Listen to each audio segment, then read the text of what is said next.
हाँ हाँ, और क्या। अरे ऐसा कोई भी काम नहीं है जो मेरी बहू नहीं कर सकती। अरे मेरी बहू तो हजारों में एक है। क्या बात है मीनाक्षी। अरे मेरी बहू भी कोई कम नहीं है। इतने बड़े घराने से आई है, फिर भी एक कौड़ी का घमंड नहीं है उसमें। वो मेरी अनुमति के सिवाय कोई भी काम नहीं करती। दिखने में तो एकदम किसी फिल्म की हीरोइन लगती है। हाँ हाँ, ये बात तो तूने एकदम सही कही। एकदम ऐश्वर्या राय की कार्बन कॉपी लगती है तुम्हारी बहू। सभी अपनी बहुओं की तारीफ कर करके एक दूसरे को चला रही होती है, और उनमें बैठी सरला ये सब सुनकर बहुत ज्यादा गुस्सा हो जाती है। इन लोगों को तो ऐसा लगता है कि इनकी बहुओं के सिवा इस दुनिया में कोई अच्छा है ही नहीं। अरे सरला, तू क्यों मूर्ति बनकर बैठी है? अरे बैठे भी क्यों ना, अभी तक इसकी बहू जो नहीं आई। हाँ, और अफसोस, तुझे अच्छी बहू ढूंढकर भी नहीं मिलने वाली, क्योंकि आजकल का जमाना बहुत बदल गया है। अरे हम सबके बेटों की शादी तो आज से 4 से 5 साल पहले हुई थी। हाँ, और 4 5 सालों पहले लड़कियां काफी सुशील थी, लेकिन अब सबकी सब एकदम बिगड़ेल हो चुकी है। अरे तुम लोगों को क्या लगता है तुम्हारी ही बहू कमाल की है क्या? अरे तुम लोगों की बहू होंगी कहीं की हूर परिया, लेकिन देखना, एक दिन मैं भी ऐसी बहू लेकर आऊंगी जो हजारों में तो क्या, लाखों में एक होगी। क्या बात है सरला, फिर तो हमें भी अब बेसब्री से इंतजार रहेगा। सही कहा। वैसे सरला, तू तो इस मोहल्ले की सबसे अमीर औरत है, तो तुझे तो कोई भी बहू मिल जाएगी। बात तो तूने एकदम सही कही, लेकिन मुझे पैसों की लालची या कामचोर बहू नहीं चाहिए। मेरी बहू में सारे गुण होने चाहिए, और वो एकदम हटके होनी चाहिए। तुम लोग तो बस देखते ही रह जाओगे जब मैं अपनी बहू लेकर आऊंगी। सरला अब पंडित जी का कान खाने लगती है। अरे सरला बहन, इतनी सारी लड़कियों की तस्वीरें तो भेज दी है मैंने आपको, और उसके साथ मैंने उनका बायोडेटा भी भेज दिया है। वो सब मैं नहीं जानती पंडित जी, मुझे और तस्वीरें चाहिए। अरे ये सारी लड़कियां एकदम मामूली सी है, लेकिन मेरी बहू अलग होनी चाहिए। एकदम ऐसे जैसे जब भी कोई उसे देखे तो उसका मुंह खुला का खुला रहना चाहिए। बाप रे सरला बहन, आपकी फरमाइश कुछ ज्यादा ही है। हाँ, तो आपको दक्षिणा भी उतनी ही दे रही हूं ना मैं। देखिए पंडित जी, मेरे काम में ज्यादा आलस मत कीजिए, और मुझे जल्द से जल्द कोई अनोखी लड़की ढूंढ कर दीजिए। ठीक है सरला बहन, रखता हूं मैं फोन। राधे राधे। राधे राधे पंडित जी। अभय एक बहुत ही बड़ा बिजनेसमैन होता है, और पूरे मोहल्ले में केवल एक ही बंगला होता है, और वो सरला का बंगला होता है। ऐसे ही एक रोज जब सरला अभय के कमरे में जाती है, तभी वहां पर पड़े हुए फोन में वो मैसेज देख लेती है। अरे ये क्या, ये अभय तो किसी विदेशी लड़की से बातचीत कर रहा है। हे भगवान, मामला तो काफी गंभीर लग रहा है। बाप रे, ये चुम्मी वाले इमोजीज, वो भी इतने सारे। उतने में वहां पर अभय आ जाता है, और वो सरला से फोन छीन लेता है। ये आप क्या कर रही हो माँ? दूसरों का फोन देखना बुरी बात होती है, आइंदा से ऐसा कभी मत करना। अरे लेकिन निकम्मा कहीं का, सच सच बता, कौन है ये लीजा नाम की चुड़ैल? अरे माँ, प्लीज उसे चुड़ैल मत कहिए। हम दोनों ऑनलाइन फ्रेंड्स हैं, और वो लंदन में रहती है। ऐसा वैसा कुछ भी नहीं है, बस अच्छे दोस्त हैं हम। अरे सब पता है मुझे, देख लिया मैंने कितने अच्छे दोस्त हो। मैं कोई अनपढ़ या गवार नहीं हूँ, मुझे भी पढ़ना लिखना आता है। ओफो माँ, क्या अभी? चल चल, ज्यादा परेशान मत हो, मैं तुझे कुछ भी नहीं बोलूंगी। अरे अभी तो तेरी उम्र है, कर ले जो करना है।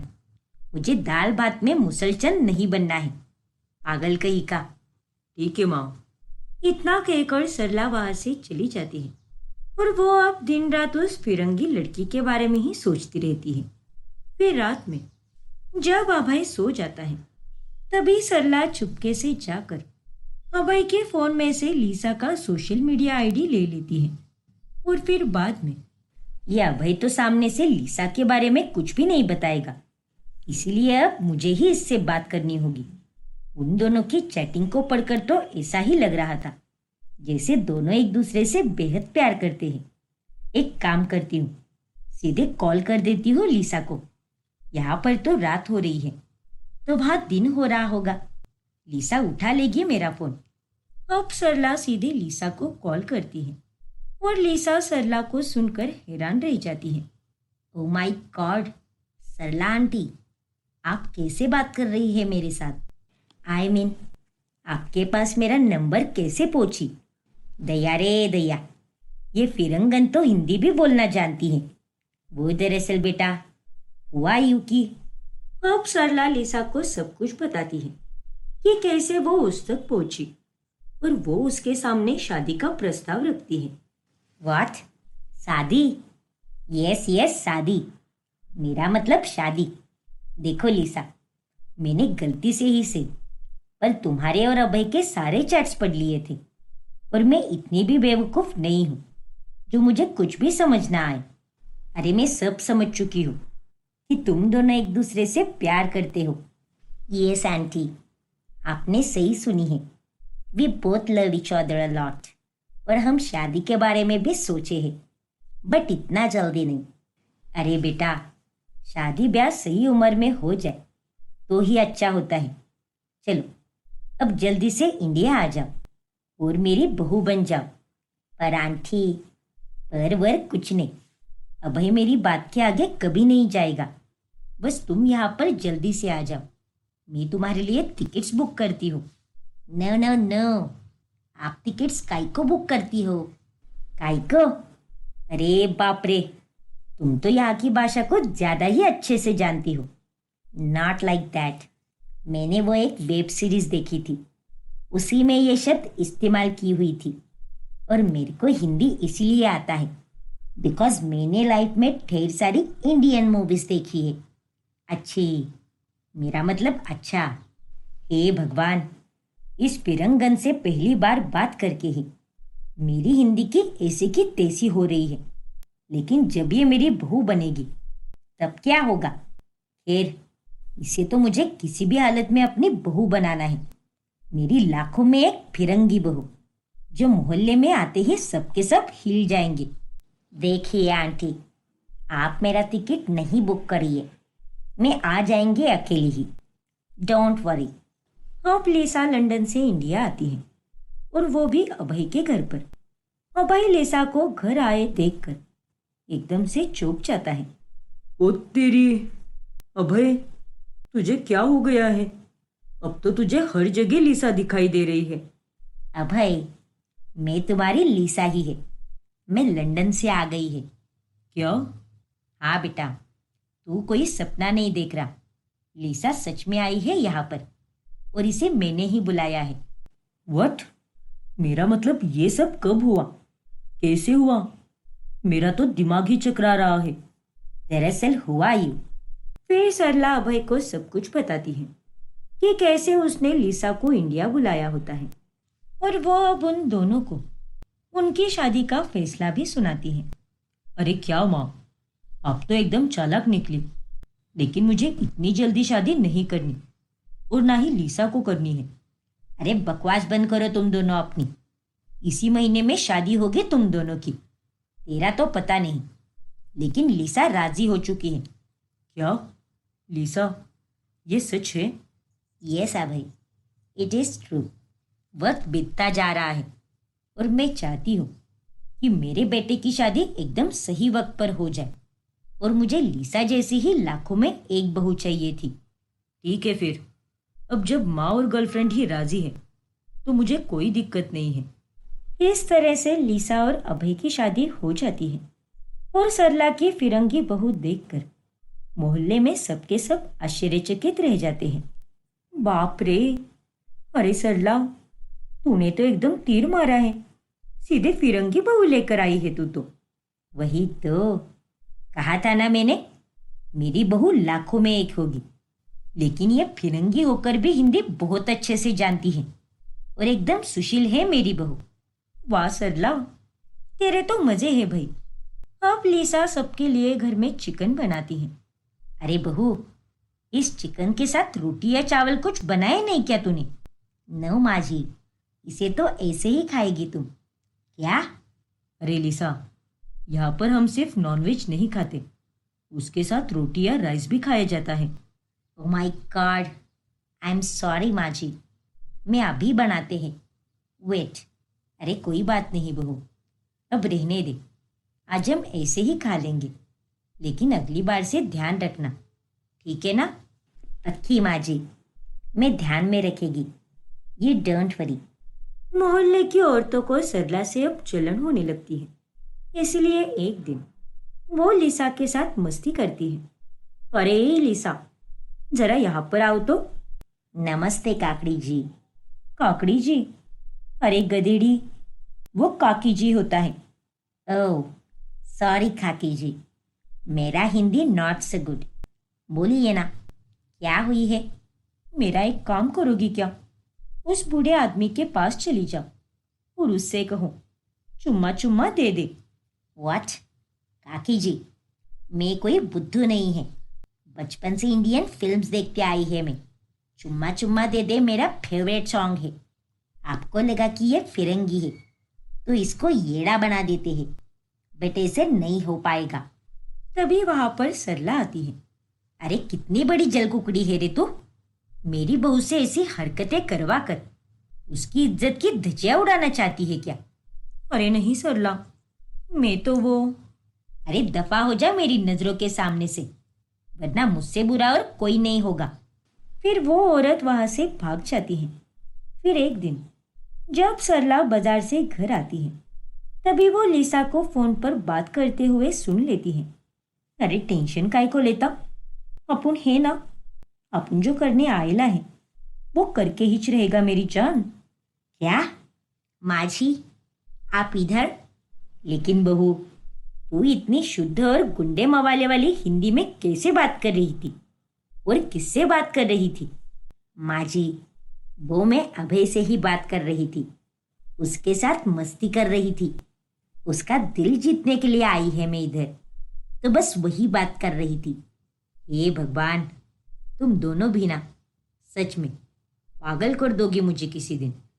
अब आए दिन सरला की पड़ोसन इंदु देखती है कि सरला और अभय के बाहर जाने पर लिसा से मिलने के लिए एक मवाली जैसा आदमी आता है। ऐसे ही एक दिन जब वो झाँक कर देखती है, तभी बस कुछ दिन और फिर मैं उस लंगूर अभय की सारी प्रॉपर्टी हड़प कर उसे धोखा दे दूंगी और फिर अपन दोनों भाग जाएंगे यहाँ से और मस्त ऐश करेंगे। एकदम मस्त प्लान बनाएला है तूने, फिरंगी बनकर सबको मस्त उल्लू बना रेली है। किसी को पता ही नहीं कि तूने ये सब नाटक किएला है। उस अमीर अभय को ऑनलाइन पे फंसाने से लेकर शादी तक सब कुछ एक नाटक किएला है तूने। अरे शांत रहना जानू, दीवारों को भी कान होते हैं। अल्लाह, अपन तो भूल ही गया था रे। हे भगवान, इसका मतलब ये सरला की लाखों में एक बहू एक फर्जी औरत है जो बस फिरंगी बनने का नाटक कर रही है। नहीं नहीं, मुझे ये बात सरला को बतानी होगी। फिर इंदु उन दोनों का वीडियो शूट कर लेती है और वो वीडियो बाद में वो सरला को दिखाती है, जिसके बाद सरला लिसा को थप्पड़ लगाती है और उसे धक्के मारकर घर से बाहर निकालती है। माँ जी, ये आप क्या कर रही है? मुझे हाउस के बाहर क्यों निकाल रही है? बकवास बंद कर लिसा, बहुत हुआ तेरा नाटक। हमें तेरा सच पता चल चुका है कि तू एक नकली फिरंगी है और तूने ये सब सिर्फ मेरे बेटे के पैसे हड़पने के लिए किया है। अरे भला हो उस इंदु का, उसने आज मुझे बचा लिया। अरे वो चाहती तो ये वीडियो हर तरफ फैला देती, पर उसने ऐसा नहीं किया। अभय, तुम्हारी मॉम ये क्या कह रही है? चुप हो जाओ लिसा, एक नंबर की फ्रॉड हो तुम। निकल जाओ यहाँ से, वरना मैं तुम्हें पुलिस के हवाले कर दूंगा। फिर अंत में लिसा का पर्दाफाश होने पर वो कहीं की नहीं रहती और लाखों में एक बहू ढूंढने के चक्कर में सरला को भी एक अच्छा सबक मिलता है। हे भगवान, मैं कब से पढ़ने की कोशिश कर रही हूँ, लेकिन मेरे ये घर वाले मुझे कभी चैन से पढ़ने भी नहीं देंगे। बेफिजुल के खर्चे करना तो कोई तुमसे सीखे मनीषा। अरे तुम्हें इतने सारे पैसे खर्च करने की क्या जरूरत थी? देखो विशाल, थैला उठाओ और जाओ बाजार में। तब तुम्हें पता चलेगा कि सब्जी से लेकर साबुन तक हर एक चीज कितनी महंगी हो चुकी है।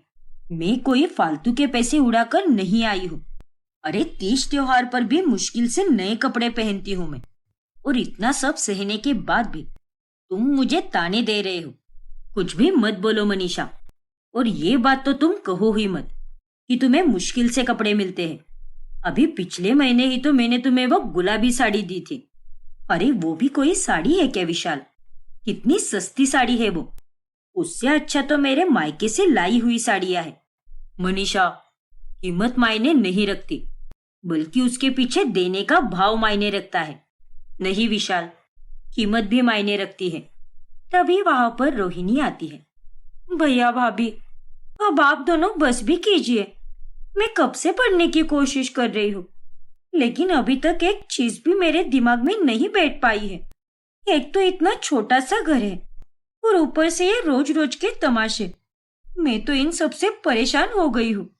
इतना कहकर रोहिणी वहां से पुस्तकालय चली जाती है, और वहां पर वो अपनी अमीर सहेली तनु को भी बुलाती है। क्या हुआ रोहिणी, तू काफी परेशान लग रही है। कुछ हुआ है क्या? अब मैं तुझे क्या बताऊं तनु।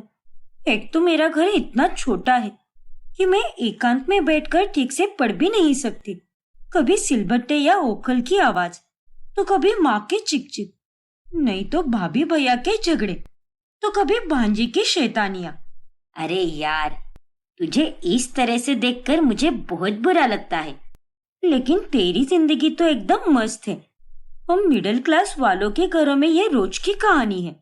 हाँ रोहिणी, भगवान का लाख लाख शुक्र है कि मुझे इतने अच्छे माता पिता और इतना अच्छा घर मिला है।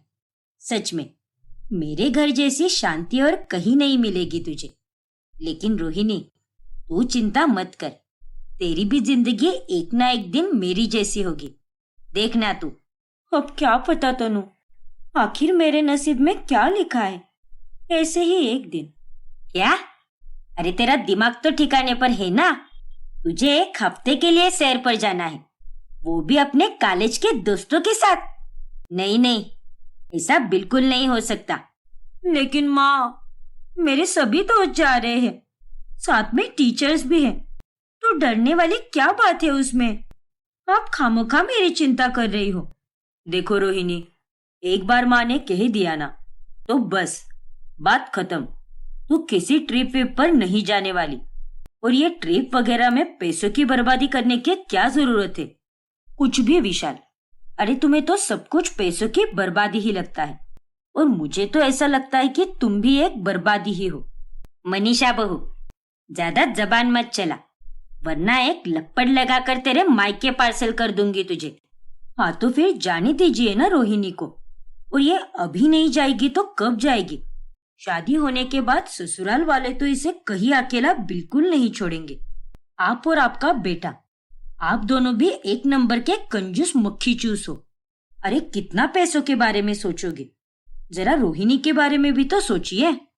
बस कर बहू, अब एक और शब्द भी अपने सड़े हुए मुंह से मत निकालना। अरे ये मेरी बेटी है या तेरी बेटी है? और रोहिणी बेटी, बात पैसों की बिल्कुल भी नहीं है। हमें तो तेरी चिंता है। आए दिन अखबार में क्या क्या छपता रहता है, इसीलिए मैं कह रही हूँ तू कहीं नहीं जाएगी। और तुझे अगर कहीं घूमने जाना ही है तो तू केवल अपने परिवार के साथ ही जाएगी, बाकी किसी के साथ नहीं जाएगी। लेकिन माँ, बस बहुत हुआ, अब इस विषय पर कोई चर्चा नहीं होगी। अब रोहिणी बहुत उदास हो जाती है। ओह नो, ये तू क्या बोल रही है रोहिणी? हाँ तनु, और माफ करना मुझे, क्योंकि मैं तेरे साथ नहीं आ पाऊंगी। मेरे परिवार वाले ऐसे ही है यार, अब मैं भी क्या करूं? सच में रोहिणी, मुझे तो तेरे घर वालों का कुछ समझ में ही नहीं आता। अरे कितनी दबी हुई सोच है उनकी। मेरे मॉम डैड ने तो एक झटके में ही मुझे हाँ कह दिया, और साथ ही पैसे भी दे दिए। वो लोग मेरी इच्छाओं को समझ कर लेते हैं। काश मेरी माँ भी तेरी मॉम जैसी होती तनु। तू एक काम कर, अभी के लिए मैं तुझे पैसे देती हूँ, फिर बाद में तू मुझे लौटा देना। लेकिन तू अभी चल ट्रिप पर, क्योंकि ये हमारा आखिरी साल है और अगर तू नहीं आएगी तो ये ट्रिप एकदम बोरिंग होगी यार, कुछ मजा नहीं आएगा। अरे नहीं तनु, तू मुझे पैसे क्यों देगी? ये सब मत कर। और पैसों की बात तो है ही नहीं यार, उन्हें मेरी बस चिंता हो रही है, इसीलिए वो नहीं छोड़ रहे मुझे। तू और बाकी सब जाकर मजे करो, मैं तुम लोगों को कॉल करती रहूंगी। इस तरह से रोहिणी अब ट्रिप पर जा ही नहीं पाती। फिर एक दिन, अरे तनु, ये तेरे हाथ में किसका फोन है? और तेरा फोन कहाँ पर चला गया? ट्रिप से आने के बाद तेरा फोन ही नहीं देखा मैंने। अरे ये मेरा ही फोन है, नया वाला। क्या? हाँ रोहिणी, ये फोन मुझे मॉम डैड ने दिया है, क्योंकि ये वाला फोन एकदम ट्रेंडिंग चल रहा है ना मार्केट में, और सब इसे ही ले रहे हैं। पूरे 2 लाख रुपए का फोन है ये। अरे वाह, क्या बात है! तेरे मॉम डैड तो एकदम कमाल के हैं तनु। और एक मेरे घर वाले हैं जो मुझे अभी तक नया लैपटॉप दिला रहे हैं। 2 साल से उन्हें बोलती आ रही हूं मैं, लेकिन मुझे वो अभी तक नहीं मिला। अरे कोई बात नहीं रोहिणी, मिल जाएगा तुझे, तू फिक्र मत कर। और तुझे चाहिए तो मेरा लैपटॉप ले ले, मेरे पास 2 पड़े हैं। अरे नहीं तनु, जाने दे। फिर कॉलेज के बाद रोहिणी और तनु घर जा रहे होते हैं कि तभी अचानक से बहुत तेज बारिश होने लगती है। अरे बाप रे, इतनी भयंकर बारिश में तू अपने घर कैसे जाएगी रोहिणी? हाँ ना तनु, मैं भी वही सोच रही हूँ। और अभी अभी तो मैंने न्यूज भी देखी फोन पे कि रास्ते में पानी भरने के कारण सारी बसेस बंद हो चुकी है। अरे तू चिंता मत कर रोहिणी, मैं हूं ना। आज की रात तू मेरे ही घर पर रुक जा और सुबह होने पर वापस अपनी घर चली जाना। लेकिन तनु, मैं तेरे घर पर कैसे रह सकती हूँ? अरे क्यों नहीं रह सकती तू? और तू इतना क्यों शर्मा रही है? एक तू ही तो है मेरी पक्की सहेली, और वो घर जितना मेरा है उतना ही तेरा भी है। शुक्रिया तनु। फिर रोहिणी तनु के साथ उसके घर चली जाती है। अरे रोहिणी, तूने अपने भैया को फोन करके बता दिया ना कि तू मेरे साथ है, वरना तेरे घर वाले परेशान हो जाएंगे। हाँ तनु, भैया को मैंने बता दिया है। अब उन्हें कोई चिंता नहीं है, क्योंकि अब मैं तेरे पास जो रहने वाली हूँ। चलो ठीक है। वैसे तनु, तेरा घर तो बहुत ही सुंदर और बड़ा है। शुक्रिया रोहिणी। अरे मॉम, आप आ गई? मुझे बहुत तेज भूख लगी है, कुछ दे दो ना खाने को। अरे तनु बेटा, मुझे एक अर्जेंट ऑनलाइन मीटिंग ज्वाइन करनी है, इंटरनेशनल क्लाइंट भी मौजूद होंगे उसमें, इसीलिए अभी मेरे पास बिल्कुल भी समय नहीं है। किसी नौकर से कह दो ना, या फिर ये लो, ये कार्ड रखो तुम्हारे पास, और जो मंगवाना है मंगवाओ। Okay mom. वैसे मॉम, आपको और डैड को मुझे ट्रिप की फोटोज दिखानी है। आज रात आप दोनों मेरे कमरे में आ जाना, हम सब मिलकर ढेर सारी बातें करेंगे। नहीं तनु, तुम्हारे डैड और मैं, हम दोनों भी काफी थक चुके हैं। आज ढेरों मीटिंग्स थी, इसीलिए तुम हमें वो फोटोज शेयर कर दो, हम फोन में ही देख लेंगे। अच्छा चलो बाय, गुड नाइट बेटा। लेकिन मॉम, फिर बरखा वहां से चली जाती है। अरे क्या हुआ तनु? कुछ भी तो नहीं, मेरी मॉम भी ना, सच में। अब देखो कितना ख्याल रखती है वो मेरा, काम में इतनी व्यस्त रहती है, लेकिन फिर भी मेरी छोटी से छोटी जरूरतों का कितना ध्यान रखती है। लेकिन तनु, तुम्हें तो कितनी भूख लगी थी, तो उन्होंने तुम्हारे लिए कुछ बना क्यों नहीं दिया? अरे नहीं रोहिणी, वैसी बात नहीं है। वो जानती है कि मुझे कैफे का पिज्जा, पास्ता और बर्गर ये सब कितना पसंद है। चलो हम लोग कुछ ऑर्डर करते हैं और साथ में मूवी भी देखते हैं, ठीक है रोहिणी? चलो।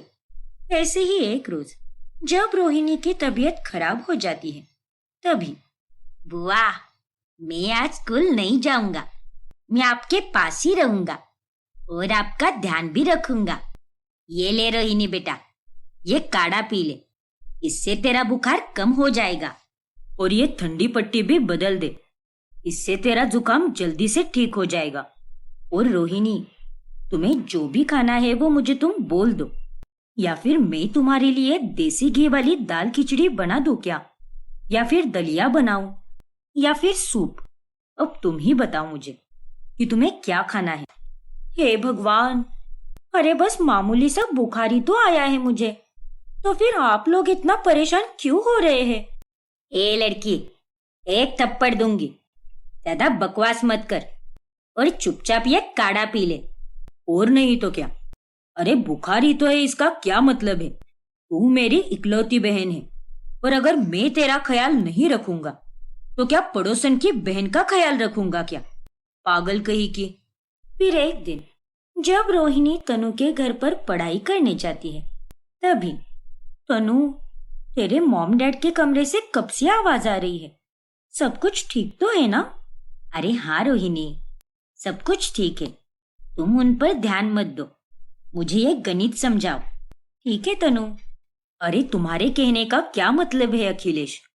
मैंने अपने लिए पैसे इस्तेमाल करके गलत किया है क्या?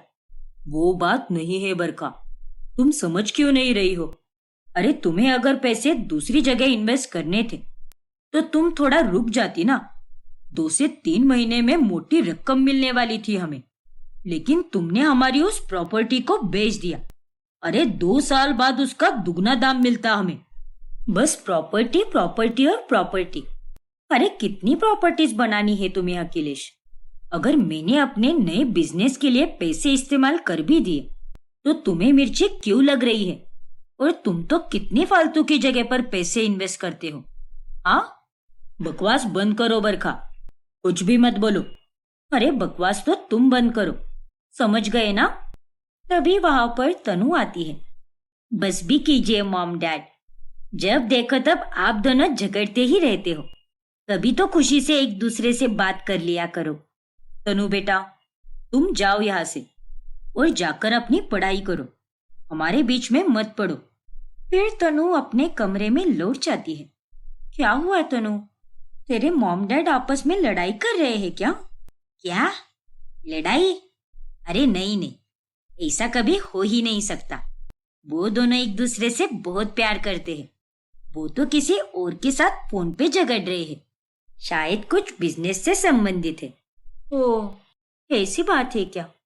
लेकिन मुझे ऐसा क्यों लग रहा है जैसे अंकल और आंटी आपस में लड़ाई ही कर रहे हैं। तो फिर तनु मुझसे झूठ क्यों बोल रही है? फिर एक दिन रोहिणी अपने भाई और भाभी को एक दूसरे को प्यार से खाना खिलाते हुए देख लेती है।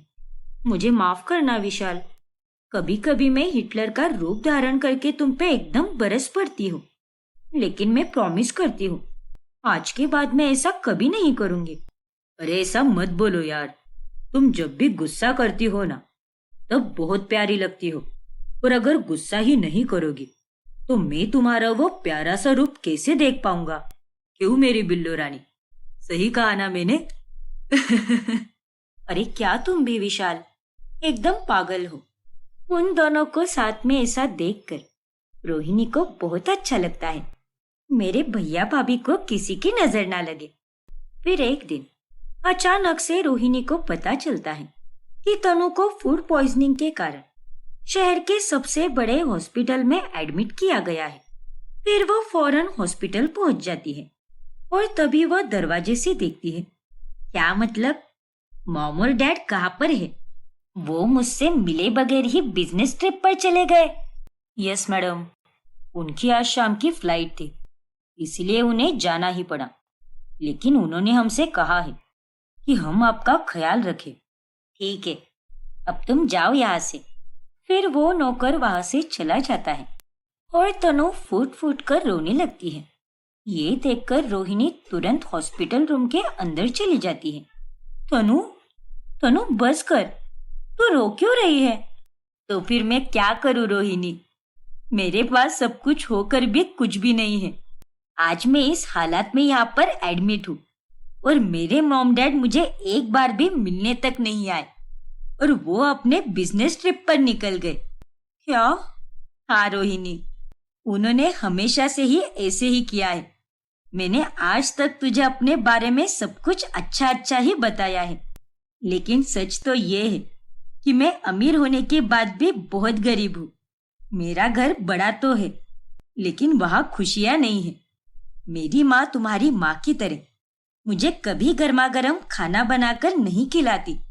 और उस दिन भी मेरे मॉम डैड झगड़ा ही कर रहे थे रोहिणी। क्या? इसका मतलब तूने मुझसे झूठ बोला? हाँ रोहिणी, मैंने हमेशा अपनी जिंदगी की छवि तुम्हारी नजर में एकदम खुशहाल ही दिखाई है, लेकिन असलियत तो कुछ और ही है। मेरे मॉम डैड बस अपने बिजनेस और पार्टीज में ही बिजी रहते हैं। वो बस मुझे पैसे देते हैं, लेकिन उन्हें ये पता नहीं कब समझ आएगा कि मुझे पैसा नहीं बल्कि उनका वक्त और प्यार चाहिए। एक ही घर में रहने के बावजूद भी मैंने उन दोनों के साथ कितने महीनों से ठीक से बात भी नहीं की है। दोनों की जिंदगी का ये कड़वा सच सुनकर रोहिणी बहुत ही भावुक हो जाती है और वो तनु को अपने गले से लगाती है। रोना बंद कर तनु, मैं तेरे मॉम डैड को जरूर समझाऊंगी। और आज मुझे एक बात समझ आ चुकी है कि पैसा ही सब कुछ नहीं होता। एक खुशहाल जीवन जीने के लिए सबसे जरूरी चीज बस प्यार और अपनों का साथ ही होता है। मेरे परिवार वालों ने पैसों से ना सही, लेकिन उनके साथ से हमेशा खुश रखा है मुझे कभी प्यार की कमी महसूस ही नहीं होने दी। मेरा घर भले ही छोटा है, पर वहाँ का कोना कोना खुशियों से भरा हुआ है। हाँ रोहिणी, वही तो कह रही हूँ मैं। जब तुम बीमार थे तभी तुम्हारे अपने तुम्हारे पास थे, लेकिन आज मैं शहर के इतने बड़े हॉस्पिटल में एडमिट हूँ, लेकिन मेरे पास मेरे अपने है ही नहीं। तनु के जीवन की सच्चाई जानकर रोहिणी को अब जीवन का अर्थ समझ आता है और उस दिन के बाद से वो अपने परिवार के साथ हमेशा खुशी से रहती है।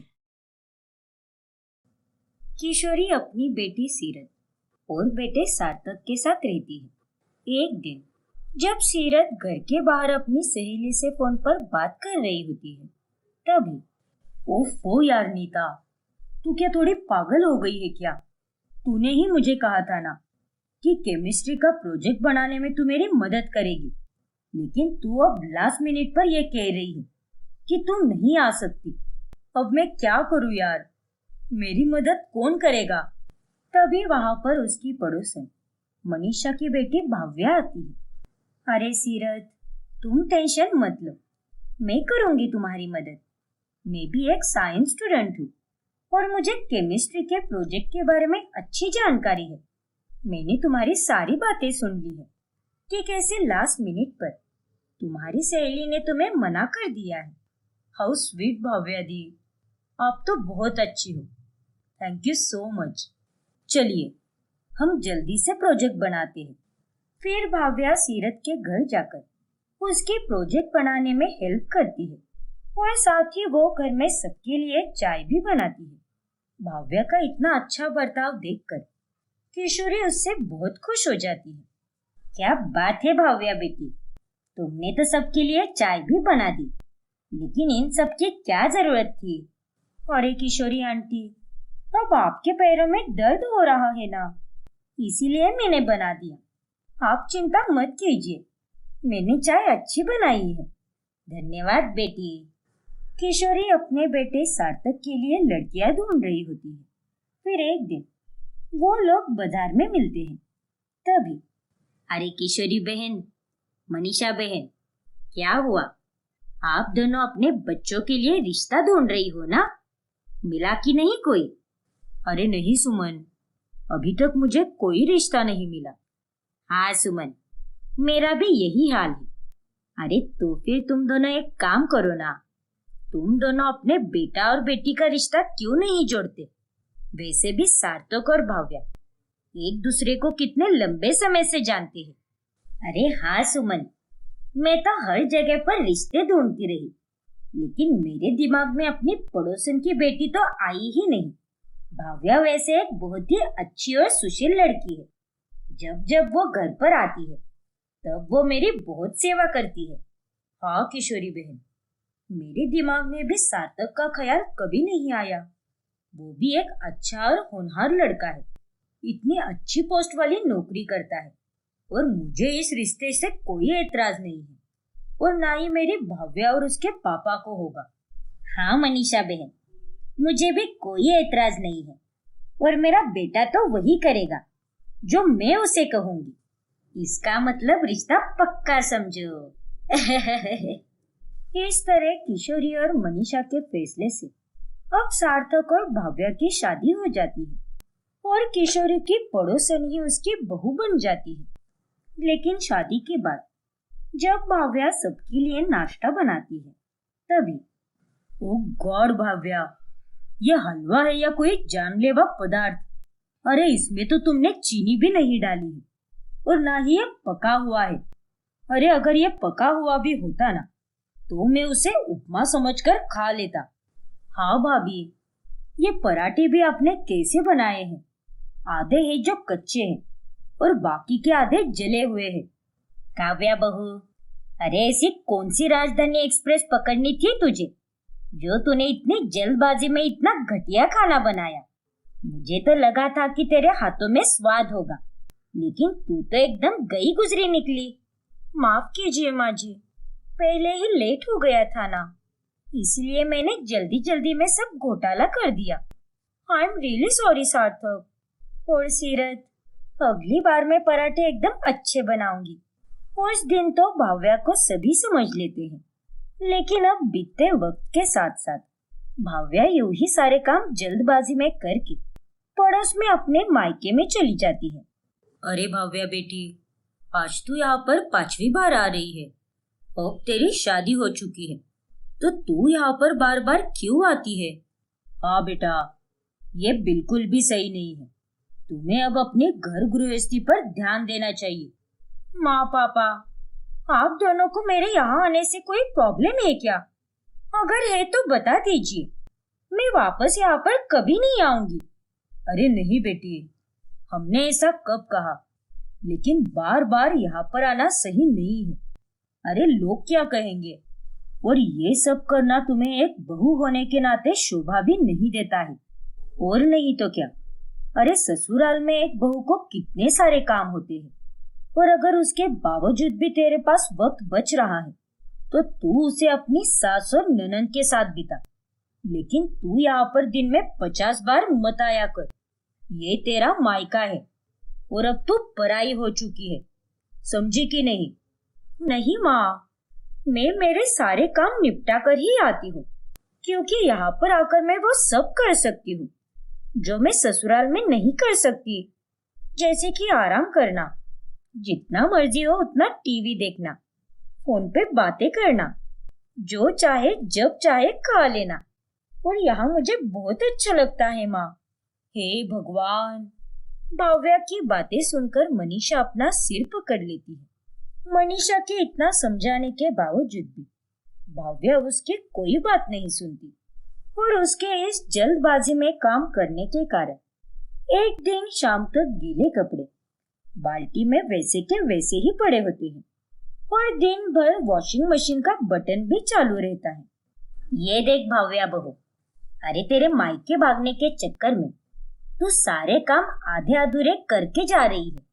ये कपड़े सुबह से गीले हैं, इन्हें तो तूने धो दिए, लेकिन सुखाएगा कौन? और ये मशीन का भी बटन ऑन ही रखा है। अरे ये सब तेरा क्या चल रहा है? माफ कीजिए माँ जी, वो मैं भूल गई।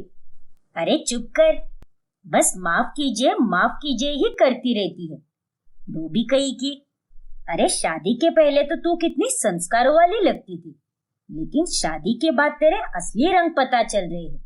मौका मिला नहीं कि फुदक फुदक के अपने मायके चली जाती है, निर्लज्ज कहीं की। और भाभी, अगर आपको अपना मायका इतना ही प्यारा है ना, तो अपनी शादी ही क्यों की? आप एक काम भी ठीक से नहीं कर पाती, और आपने तो मेरे कमरे की सफाई भी नहीं की। सुबह कॉलेज जाने से पहले बताया था मैंने आपको, लेकिन मेरा कमरा अभी तक गंदा पड़ा है। सीरत, तुम तो ज्यादा बोलो ही मत। मैं इस घर की कोई नौकरानी नहीं हूँ, बहू हूँ इस घर की। और तुम्हें अगर अपने कमरे की सफाई की इतनी ही पड़ी है ना, तो तुम खुद कर लो ना। तुम कोई छोटी बच्ची नहीं हो जो सारे काम मुझसे करवाती हो। अरे मैं अपने मायके ही जाती हूँ ना, थोड़ी ना कोई गुनाह किया है मैंने। भाव्या, तू मेरी बेटी के साथ इस तरह से बात नहीं कर सकती। अरे वो तुझसे छोटी है, लेकिन इसमें तो तुझसे भी ज्यादा अकल और समझ है। तू बस दिखावे के लिए गुनी और सुशील बनती है और नौकरानी नहीं। एक बहू होने के नाते ये सारे काम करना तेरी जिम्मेदारी और फर्ज है। और अगर तुझे मायके में जाना है ना, तो तू जा सकती है, किसी ने तुझे रोका नहीं है। पर अपने सारे काम खत्म करके जाना। ठीक है माँ जी, अब से मैं ध्यान रखूंगी। इतना बोलकर भाव्या मुंह बनाकर वहां से चली जाती है और उसके अगले दिन वो सारे काम ध्यान से करती है। लेकिन उसके अगले ही दिन वो वापस से वही गलतियां दोहराने लगती है। इसीलिए अब गुस्से में किशोरी मनीषा और पारितोष के पास जाती है और उनसे वो भाव्या की शिकायत करती है। भाव्या, ये मैं क्या सुन रही हूँ? अरे तुम ऐसा क्यों कर रही हो? तुम्हें मैंने और तेरे पापा ने 1000 बार समझाया है कि अपने ससुराल और गृहस्थी पर ध्यान दे और अपने मायके में कम आया कर, लेकिन तुम किसी की नहीं सुनती। अब देखो, तुम्हारी वजह से इन्हें कितनी तकलीफ हो रही है। ऐसे नहीं चलता भाव्या, तुम्हें समझदारी से काम लेना होगा, क्योंकि अब तुम कोई छोटी बच्ची नहीं हो, उनके घर की बहू और बीवी बन चुकी हो।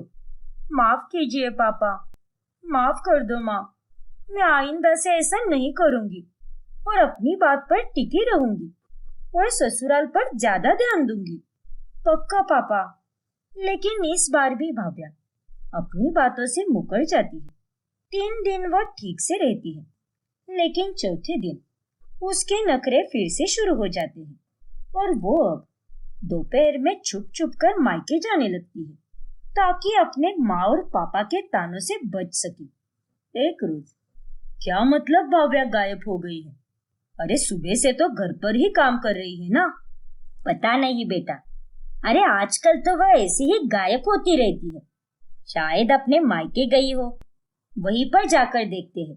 फिर किशोरी भाव्या के मायके चली जाती है और वहां की बेल बजाने लगती है। क्या हुआ किशोरी बहन? अरे मनीषा बहन, आपने हमारी भाव्या बहू को देखा है क्या कहीं? पिछले 2 घंटे से वो लापता है, पता नहीं कहाँ चली गई। क्या? अरे ये आप क्या कह रही हो किशोरी बहन? हाँ पारितोष भाई साहब, हमें तो लगा कि वो यहीं पर होगी, इसीलिए मैं यहाँ पर चली आई। अरे नहीं किशोरी बहन, वो यहाँ पर आई ही नहीं। उतने में वहां पर भाव्या पीछे से आ जाती है और सबसे कहती है, क्या हुआ माँ? कौन इतनी बेल बजा रहा था? अरे भाव्या तू यहाँ पर? लेकिन तू यहाँ पर कब आई और कैसे आई? हाँ भाव्या, हमने तो तुम्हें अंदर आते हुए देखा ही नहीं। अरे पापा, वो इसीलिए क्योंकि आप दोनों सो रहे थे ना, और आपकी नींद खराब ना हो, इसीलिए मैंने बेल बजाई ही नहीं और अपनी चाबी से दरवाजा खोला और अंदर चली आई आराम करने। अरे बाप रे, ये तुम क्या कह रही हो भाव्या? देखो, किशोरी बहन और बाकी सब लोग कितने परेशान हो गए हैं। सॉरी माँ। देख रही हो ना मनीषा बहन, अरे इसे समझाए हुए ठीक से 1 हफ्ता भी नहीं हुआ है और इसने अपनी हरकतें फिर से शुरू कर दी है। अरे इसके नखरे देख देख कर तो हम परेशान हो गए हैं। माफ कीजिए किशोरी बहन, मैं आपकी बात समझ सकती हूँ। और भाव्या, अब बस बहुत हो गया, हम भी और ये सब सहन नहीं कर सकते। पारितोष जी, मैंने फैसला कर लिया है कि अब हम यहाँ पर रहेंगे ही नहीं। हम बरेली में अपने बेटे और बहू के पास जाकर रहेंगे, क्योंकि यहाँ पे रहकर ये लड़की और बिगड़ती जा रही है और अगर ऐसे ही चलता रहा तो एक दिन अपनी शादी तोड़कर ही मानेगी। हाँ मनीषा, मैं भी इस फैसले में तुम्हारे साथ हूँ। क्या? अरे नहीं माँ पापा, प्लीज ऐसा मत करो। प्लीज पापा, यहाँ से मत जाओ। मैं आइंदा से ऐसा नहीं करूंगी, मैं पक्का सुधर जाऊंगी। प्लीज माँ, ऐसा मत करो ना। चुप रहो तुम भाव्या। अरे तुम तो हर बार कहती हो कि तुम सुधर जाओगी, लेकिन कभी नहीं सुधरती। 4 दिन बाद तुम्हारी यही हरकतें फिर से शुरू हो जाती है। अरे तुम्हें तो अपनी इज्जत और अपनी लाइफ की कुछ भी नहीं पड़ी है, लेकिन हमें तुम्हारी पूरी चिंता है और अब हमारे यहाँ से जाने के बाद ही तुम्हारी अकल ठिकाने पर आएगी। अरे नहीं माँ, मैं इस बार सच कह रही हूँ, मैं सच में सुधर जाऊंगी। लेकिन प्लीज माँ, प्लीज यहाँ से मत जाओ। पापा, आप तो माँ को समझाइए ना। नहीं भाव्या, तुम्हारी माँ बिल्कुल सही कह रही है। अरे पड़ोस में ही मायका होने के कारण तुम तो दिन ब दिन बिगड़ती ही जा रही हो। अगर हम यहाँ पर होते ही नहीं ना, तो तुम एक अच्छी बहू बन सकती हो। इसीलिए हमारे यहाँ से जाना बहुत जरूरी है। भाव्या उन दोनों को रोकने की बहुत कोशिश करती है, पर वो दोनों नहीं रुकते और अपना ये वाला घर किराए पर देकर वो दोनों अपने बेटे और बहू के पास जाकर रहते हैं। जिसके बाद भाव्या को अब ना चाहते हुए भी ससुराल में ही रहना पड़ता है। और फिर वक्त के साथ साथ वो अपने ससुराल के साथ अच्छे से घुल मिल जाती है और खुशी खुशी रहने लगती है।